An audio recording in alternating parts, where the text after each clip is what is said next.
जिस तरह सीएए और एनआरसी ने नागरिकता के नाम पर देश भर में भूचाल ला दिया था, उसी तरह एसआईआर मतदाता सूची का तथाकथित विशेष गहन पुनरीक्षण चुपचाप उसी जमीन पर नया बीज बो रहा है। फर्क बस इतना है कि इस बार नाम एनआरसी का नहीं, काम वही पहचान की नई कसौटी गढ़ने का है। कागज पर यह केवल वोटर लिस्ट की सफाई है, पर असल में यह आधार के जैसी मौजूदा पहचान को कमजोर करके एक ऐसी यूनिफाइड सिटीजन आईडी का रास्ता तैयार कर रहा है जो भविष्य में सिर्फ वोट नहीं, बल्कि आपके बैंक योजना, पेंशन और हक तक का ताला खोलने या बंद करने की चाबी होगी। लोकतंत्र की इस खामोश पड़ताल में जनता को बस पते की पुष्टि का मासूम काम दिख रहा है, लेकिन असल खेल पहचान की परिभाषा बदलने का है। और इस बार यह बदलाव बिना शोर, बिना चेतावनी और बिना प्रतिरोध के हो रहा है। नमस्कार, मैं डॉक्टर विजय शुक्ल। आज के भारत में पहचान का सवाल सिर्फ नागरिक और गैर नागरिक के बीच की कानूनी रेखा का नहीं रहा, बल्कि उस राजनीतिक और प्रशासनिक मंशा का हो गया है जो इस रेखा को खींचने और मिटाने के अधिकार पर कब्जा चाहती है।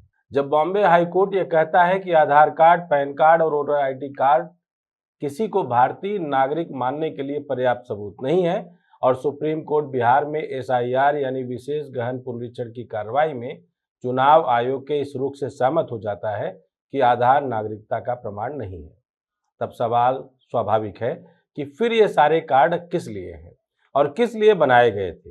अगर ये केवल पहचान के लिए हैं तो पहचान और नागरिकता को अलग अलग खांचों में बांटने की यह कवायद आखिर किसकी जरूरत है। एसआईआर का घोषित उद्देश्य मतदाता सूची को शुद्ध करना है, लेकिन इसकी कार्यप्रणाली में वही ढांचा छिपा हुआ है जो एनआरसी और सीएए की बहस में नजर आया था। पुराने दस्तावेजों को कमजोर करना, उनकी वैधता पर सवाल खड़ा करना और फिर एक नए अधिकृत पहचान प्रमाण की आवश्यकता पैदा करना। फर्क बस इतना है कि सीएए और एनआरसी के खिलाफ जो सड़कों पर उबाल था, वह एसआईआर के मामले में नहीं है। अदालतें इस प्रक्रिया को चुनाव सुधार के नाम पर वैधानिक मान्यता दे रही हैं, सरकारें इसे प्रशासनिक आवश्यकता बता रही हैं और जनता इसे बस एक नियमित मतदाता सूची अद्यतन समझकर निपटा रही है। यहां असली खेल चुपचाप चल रहा है, एक सैडो एनआरसी की तरह, जिसमें नागरिकता शब्द का इस्तेमाल किए बिना नागरिक पहचान की नई कसौटी गढ़ी जा रही है।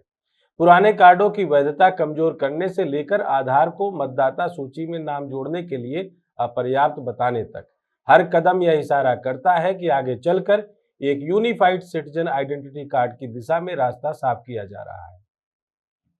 यह कार्ड न केवल चुनाव में बल्कि सरकारी योजनाओं, बैंकों और रोजमर्रा के हर लेन देन में अनिवार्य किया जा सकता है।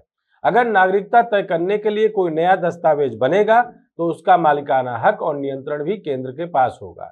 इसका मतलब यह कि नागरिक के डेटा पर और उसकी पहचान की परिभाषा पर एक केंद्रीकृत नियंत्रण। यह लोकतंत्र के बुनियादी ढांचे में सबसे गहरे हस्तक्षेप जैसा होगा, क्योंकि पहचान और अधिकार के बीच का यह रिश्ता तब पूरी तरह से एक प्रशासनिक राजनीतिक मशीनरी के हाथ में रहेगा।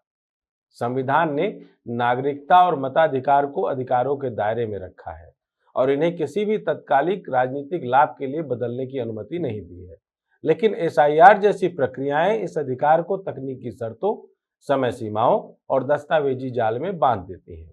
इससे न केवल संवैधानिक संतुलन बिगड़ता है, बल्कि नागरिक और राज्य के बीच के भरोसे का रिश्ता भी कमजोर होता है।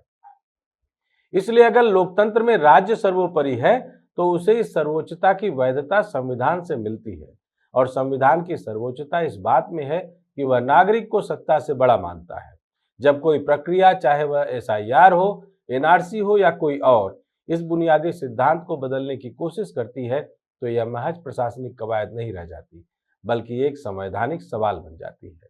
असली चुनौती यही है कि नागरिक और सत्ता दोनों यह समझे कि पहचान का असली आधार संवैधानिक गारंटी है, ना कि कोई कार्ड, बायोमेट्रिक डेटा या सरकारी सूची। जब तक यह समझ कायम है, लोकतंत्र सुरक्षित है। जैसे ही यह समझ टूटी, पहचान और अधिकार दोनों एक क्लिक में मिटाए जा सकते हैं। जय हिंद, जय भारत।